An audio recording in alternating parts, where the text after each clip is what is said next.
ببین با من چیکار کردی، چه صافت آشغال. اقبال پا قشنگه. خدا تعالی اسمت گوشم هم نخورده.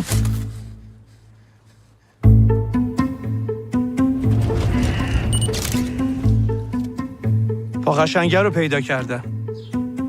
تو واقعا کی هستی؟ بعد اینکه شما رو گرفتم، بعد 2 هفته دوباره اومدن سراغ من. به جرم اجتباه تبانی و تبلیغ علیه نظام منو گرفتن. فقط میخوام کمکم کنید ببینم خودشه یا نه. که پاقو را زر آورده اینجا. گلی یه لحظه باز کن دیگه اینا. خیلی خوب، اول باید مطمئن بشیم تنها کسی که میتونه بگه خودش یا نه حمیده. چند نفر مگه تو این شهرن که پای راستشون تو همونجا مسئول باشه؟ حق نداره بهش دست بزنه. تا وقتی نگفت اقبال کسی حق نداره دست.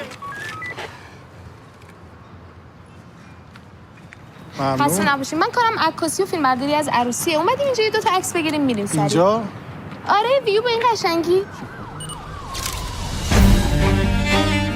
کجا بره؟ زندگی منو به گو کشیده، حالا هم بره. من 1-2 نفر می خودش یعنی دست بردار نیستم. این چه شده؟ نمیدونم واقعا که ولی اگه اونا با خشونت با ما برخورد کردن ما هم باید با اونا با خشونت برخورد کنیم. به این 5 دقیقه وقت بدین هممونو اعدام میکنه.